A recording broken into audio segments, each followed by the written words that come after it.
सभी छात्रों को ओम शांति। और हमें उम्मीद है सारे लोग स्वस्थ प्रसन्न होंगे। आज हम लोग एक चैप्टर पर चर्चा करेंगे और वह है सिल्वर वेडिंग पे। दो चीजें याद रखेंगे, बहुत महत्वपूर्ण है। पाठ का नाम है सिल्वर शादी की 25वीं वर्षगांठ, और दूसरा इसके लेखक मनोहर श्याम जोशी।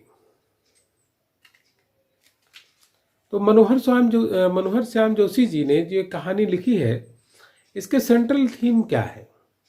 इसकी सेंट्रल थीम है जनरेशन गैप, यानी पीढ़ी अंतराल, जिसको इंग्लिश चूंकि देखिए शीर्षक ही क्या है अंग्रेजी में है, तो जनरेशन गैप आप लिख सकते हैं, लेकिन उसे आप देवनागरी लिपि में ही लिखेंगे। तो ये पीढ़ी अंतराल की चर्चा है, और वो पीढ़ी अंतराल में जो बदलते हुए मूल्य हैं उस पर लेखक ने अपना ध्यान केंद्रित किया है।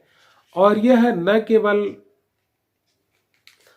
सिल्वर वेडिंग के पात्रों की कहानी है, वरन यह हमारे जनजीवन की, हमारे अपने परिवार की, आपके परिवार की और सारे समाज की कहानी है।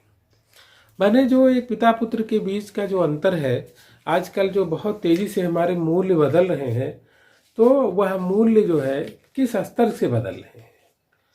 अब जैसे आप कभी कभी लोग कहते हैं कि नृत्य, बाप और बेटा एक साथ नृत्य करते हैं, आज के में यह संभव है, लेकिन आज के 50 साल पहले आप यह कल्पना नहीं कर सकते थे कि ऐसा ये चीज संभव होगी। और आज इसको हम लोग खुशियों का प्रतीक मान रहे हैं, और इसके 50 साल पहले ये चीज कल्पना के परे थी, लेकिन आज हो रहा है। तो ऐसे ही बहुत सारे मूल्य हैं जो पहले नहीं थे और आज पूरी तरह से परिवर्तित हो गए हैं। इसमें हमारा पहनावा भी है, हमारा खान पान है, हमारे संबंध है। तो इन्हीं सारी चीज़ों पर ध्यान केंद्रित करके मनोहर श्याम जोशी जी ने एक सिल्वर वेडिंग कहानी लिखी, जिसके मुख्य पात्र हैं यशोधर बाबू और उनके आदर्श हैं किशनदा। यशोधर बाबू जो ये पात्र हैं, ये क्लर्क से इन्होंने नौकरी ज्वाइन किया, और उनको नौकरी देने वाले हैं किशनदा, जो कि उनके यहाँ सेक्शन ऑफिसर थे। और आज खुद यशोधर बाबू भी 25 साल बाद प्रमोशन पा करके सेक्शन ऑफिसर बन चुके हैं। और उनके बच्चे, एक ने IAS एलाइट परीक्षा पास किया था, उसको प्रॉपर IAS के चक्कर में छोड़ दिया। बेटी MBBS के उसमें है, और जो बड़ा बेटा है भूषण, वह एक प्राइवेट कंपनी में बहुत ही अच्छी तनख्वाह पा रहा है, और उतनी तनख्वाह है शायद यशोधर बाबू ने कभी सोचा भी नहीं था। तो उनको समहाउ सारी चीजें इम्प्रॉपर लगती हैं। उन्होंने बार बार प्रयोग किया है समहाउ इम्प्रॉपर, अंग्रेजी का शब्द है, लेकिन हिंदी में चूंकि आम बोलचाल में बहुत सारे अंग्रेजी के शब्दों का प्रयोग एक आम अनपढ़ नागरिक भी आजकल कर रहा है, जैसे टेस्ट है, तो बहुत सारी चीज़ों का प्रयोग धड़ल्ले से हो रहा है। तो कहानीकार ने भी बहुत अपनी बात को अच्छा रखने के लिए उन प्रचलित शब्दों का बहुत अच्छे से प्रयोग किया है। तो अब इस कहानी में किशनदा प्रारंभ में आते हैं किसके ख्यालों में? यशोधर बाबू के। चूंकि उनके आदर्श पुरुष हैं, इसलिए जो भी काम करते हैं वो उन्हीं के नक्शे कदम पर करते।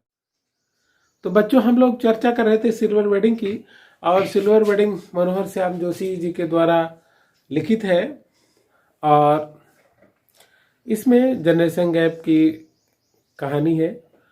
तो हम चर्चा कर रहे थे कि सिल्वर वेडिंग के जो सेंट्रल थीम है, उसी सेंट्रल थीम के इर्द गिर्द ही इस कहानी की पूरी रूपात्मक ढांचा रखा गया है। और क्योंकि मनोहर श्याम जोशी ने बहुत ही मनोवैज्ञानिक रूप से इस कहानी के पात्रों का सृजन किया है, और इस कहानी में यह दिखाया है कि अगर हम पीढ़ी अंतराल को नहीं दूर कर पाते हैं तो हमारा जीवन सुखमय नहीं हो सकता है। अब इसमें प्रश्न बोर्ड में क्या आते हैं हम आपको बता दें। पहला प्रश्न जो सर्वाधिक चर्चित है कि यशोधर बाबू की मन स्थिति क्या है, और वह अपने परिवार में रहते हुए भी परिवार में नहीं रह पाते हैं, मानसिक रूप से वह परिवार से दूर रहते हैं और वह अपने बच्चों के प्रगति से खुश नहीं है, तो ऐसी स्थिति में अगर आप होते तो क्या करते? दूसरा प्रश्न इसी को पूछते हैं कि अगर यशोधर बाबू आपके पिता के समान होते और आप उनके पुत्रों की जगह होते, तो आप इस गैप को कैसे भरने का प्रयास करते, उनको कैसे खुश रखने का प्रयास करते? तो यह प्रश्न कई बार पूछा गया है। तो जैसे इस प्रश्न का उत्तर आप देना शुरू करेंगे तो आपको यह ध्यान रखना है कि यशोधर बाबू अपने पीढ़ी से एक पीढ़ी आगे का आदर्श रखते हैं और किशन दास के समय की परिस्थितियां और यशोधर बाबू के समय की परिस्थितियों में बहुत अंतर है और परिस्थितियों में अंतर होने के कारण उनके कार्य प्रणाली और सोच में भी बदलाव आना चाहिए।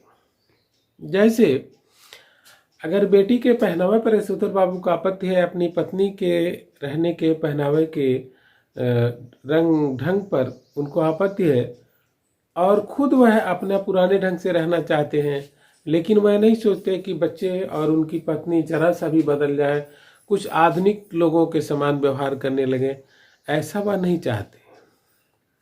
उन्हें सदियों पुराने आदर्श ही पसंद है। तो ये हमारे समाज में, हमारे परिवार में भी ऐसा होता है कि कुछ बुजुर्ग लोग होते हैं जो बच्चों के पहनावे पर नाना प्रकार की टीका टिप्पणियां करते हैं।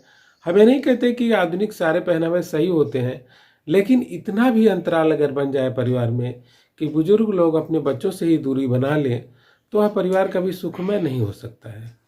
तो हमें भी समझना चाहिए, अगर हम बच्चे हैं तो हमें भी समझना चाहिए कि पिताजी की क्या इच्छाएं हैं। और जैसे यशोधर बाबू कहते हैं कि अगर बच्चे हमसे थोड़ा सा पूछ लें, जैसे उनके बच्चे ने टेलीविज़न लाया, कमरे में परिवर्तन किया, तो एक बार अगर पिताजी की राय लेता, पूछ लेता, भले न मानता, तो उनके दिल को थोड़ा संतोष होता। वो कहते हैं बच्चा है, पैसा कमा रहा है, अगर मेरे जॉइंट अकाउंट खोले तो बहुत सारे खर्चे करते हैं, लेकिन अगर परिवार में चर्चा करके करें तो थोड़ा सा लोगों को सुख की अनुभूति होगी, सुखानुभूति होगी। यह हम लोगों को भी अपने जीवन में करना चाहिए। माना कि आप बुजुर्ग कुछ नहीं करते हैं, लेकिन फिर भी अगर उनसे राय लेकर काम करते हैं और उनको हो सकता है वो हमारी राय से सहमत ना हो, तो उनको अपनी राय से एग्री करवाना, सहमत करवाना भी हम लोगों का धर्म है। और उसके लिए कम से कम कुछ तर्क तो प्रस्तुत किए ही जा सकते हैं कि नहीं, ऐसी ऐसी परिस्थितियां हैं, इसमें करना आवश्यक है।